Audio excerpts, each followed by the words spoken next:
Hello guys, আসসালামু আলাইকুম। Welcome back to my channel. তো আজকেও আমি আপনাদের সামনে নতুন আরেকটি টিউটোরিয়াল নিয়ে চলে এসেছি। তো আজকের টিউটোরিয়ালে আমি আপনাদেরকে দেখাবো যে আপনারা একটা 5 ডিজিটের নাম্বার ইনপুট দিবেন। 5 ডিজিটের নাম্বার ইনপুট দেওয়ার পরে সেটা হচ্ছে রিভার্স আকারে আপনাদেরকে দেখাবে সে। রিভার্স আকারে ধরুন আপনি দিলেন হচ্ছে 1 2 3 4 5, সে সেটাকে দেখাবে হচ্ছে 5 4 3 2 1। এই প্রোগ্রাম মানে আউটপুটটা আসবে হচ্ছে 5 4 3 2 1, আর আপনি ইনপুট দিয়েছেন হচ্ছে 1 2 3 4 5। তো আশা করি ভিডিওটি শেষ পর্যন্ত দেখবেন, আর যারা আমার চ্যানেলে নতুন অবশ্যই এখনই সাবস্ক্রাইব করে ফেলুন। তো চলুন দেরি না করে শুরু করি। তো শুরুতেই কোড ব্লকসটি ওপেন করে নিই।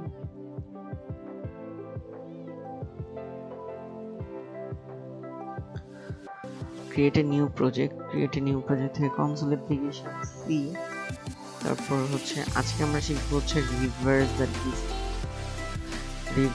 the digits। এটা অনেকটা মানে মজার একটা প্রোগ্রাম, অনেক মজার।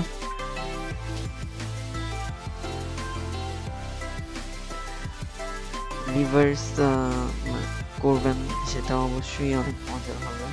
তো উল্টা জিনিস কার না ভালো লাগে। তো ইনক্লুড stdio.h, তারপর হচ্ছে মেইন, তারপর হচ্ছে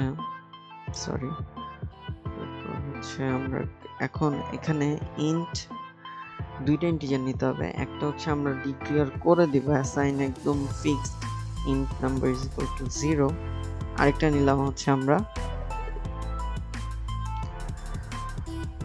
r।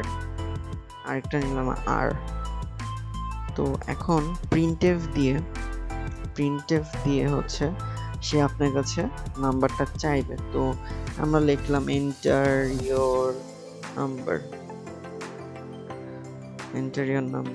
তো দেওয়ার পরে হচ্ছে scanf দিয়ে তো আমাদের ইনপুটটা দিতে হবে, রাইট? তো scanf দিয়ে হচ্ছে %t, যেহেতু ইন্টিজার %t। তো এখানে হচ্ছে r, right? and r, okay. So এরপরে আমরা কি করব, এরপরে হচ্ছে আমরা y করব। তো y নিচের লাইনে লিখবো, পাশাপাশি লাইনে লিখলেও হয়, কিন্তু নিচের লাইনে লিখলে আর কি সুন্দর হয় লাইনে। তো while হচ্ছে r ফ্যাক্টোরিয়াল। ওকে, সো ফ্যাক্টোরিয়াল হচ্ছে আপনাদের কিবোর্ডের 1 এর যদি আপনার প্রেস করেন তাহলে হচ্ছে ফ্যাক্টোরিয়াল চলে আসবে। r factorial is equal 0। তাহলে কি হবে দেখুন, তাহলে হচ্ছে এখানে আসবে হচ্ছে নাম্বার, মানে আমরা যে নাম্বারটা দিব, number is equal to number into 10, 5 digit to 10। তারপর হচ্ছে number is equals r percentage 10 plus number.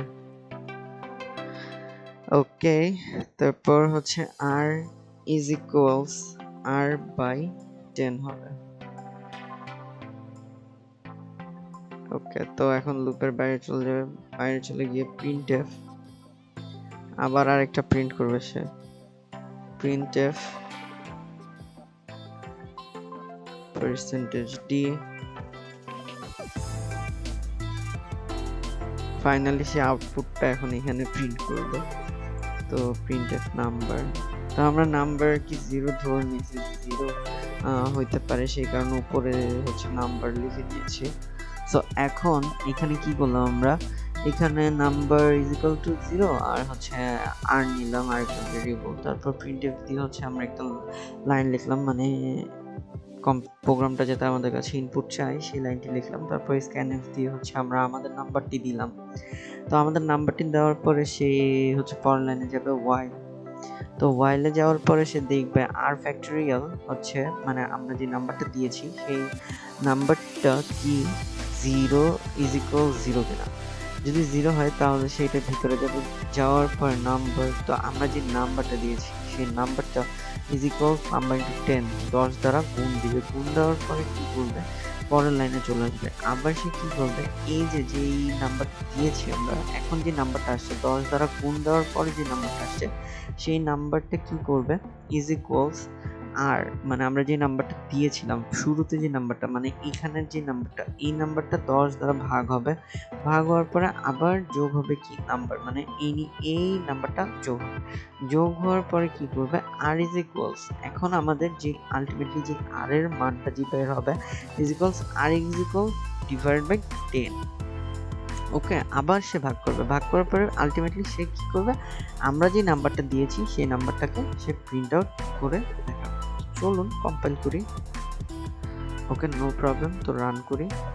Okay, so এখানে বলছে এন্টার ইওর নাম্বার, তো আমি দিই হচ্ছে সাপোজ দিলাম হচ্ছে 18201, 18201, 5 ডিজিট, তো এন্টার দিই। দেখুন এখানে কি হয়েছে, 10281, পুরোটা উল্টায় কিন্তু আপনার হচ্ছে রিভার্সে করে ফেলছে। তো এখানে আমরা লিখে দিই যে, যদি আমরা লিখে দিই যে reverse number, reverse number is equals percentage টি, তো এটা যদি দিই তাহলে হচ্ছে ওই সেম। তো আবার বিল্ড করি, যেহেতু চেঞ্জ করেছি, বিল্ড করে রান করি। তো এখন আপনাদের পছন্দ মতো একটা নাম্বার দিই, তা দিলাম ধরেন হচ্ছে একটা বড় নাম্বার দিই, 47925। ওকে, এখন এন্টার দিই। তো এই যে দেখুন রিভার্স নাম্বার ইজ 52974, রাইট? দেখুন এটা আমরা যে ইনপুটটা দিয়েছি এটা রিভার্স, এটা না কিভাবে হলো দেখুন। তো ওয়াইল ইন ফ্যাক্টোরিয়াল, এখানের ইন ফ্যাক্টোরিয়াল কত আসে, মানে আমাদের যে আর নিয়েছি সেটার ফ্যাক্টোরিয়াল কত আসে সেটা আপনারা করে দেখুন, আর আমিও করে দেখি যে কত আসে। আমি করে দেখি, 4 into 7 into 9 into 2 into 5, তো 2520 আসে। ওকে, 2520 ইজ ইকুয়াল 0। 2520 যখন আসে তো নাম্বার ইজ ইকুয়াল, যখন 2520 ইজ ইকুয়ালস নাম্বার ইন্টু 10, তাহলে কি 2500 আসে। 200 আসার পরে কি আবার সেটাকে 2 দ্বারা ভাগ, 2520 যোগ নাম্বার, তো যে নাম্বারটা দিয়েছি তো সেই নাম্বারটা আবার যোগ হবে, 2520 যোগ 2520 আপনার হচ্ছে 5040 যখন আসে তখন সেটাকে আবার 10 দ্বারা ভাগ, 504। তো 504 যখন আসবে তখন সে কি করবে, আবার সেটাকে ফ্যাক্টোরিয়াল করবে। ফ্যাক্টোরিয়াল করার পরে আমরা যে নাম্বারটা দিয়েছি সেটাকে সে রিভার্স করে দেখাবে। তো অনেক ইজি প্রোগ্রাম, একটু বুঝতে পারলে অনেক ইজি, মেইনলি হচ্ছে লজিক। সো আশা করি প্রোগ্রামটি বুঝতে পেরেছেন, আর প্রোগ্রামটি না বুঝতে পেরে থাকলে অবশ্যই কমেন্ট করে জানাবেন, এবং যদি ভালো লেগে থাকে তাহলে লাইক ভুলবেন না। তো আজ এই পর্যন্তই, নতুন আরো একটি টিউটোরিয়াল নিয়ে খুব শীঘ্রই আপনাদের সামনে উপস্থিত হব। সেই পর্যন্ত ভালো থাকবেন, সুস্থ থাকবেন, এবং আমার চ্যানেলটিতে অবশ্যই সাবস্ক্রাইব করে রাখবেন এবং পাশে দেওয়া বেল আইকনটিতে প্রেস করে রাখবেন, যাতে আমার সব ভিডিও যখন যে কোনো টাইমে আমি যখনই আপলোড দিব আপনাদের কাছে নোটিফিকেশন চলে যাবে। তো ভালো থাকবেন, সুস্থ থাকবেন, আসসালামু আলাইকুম।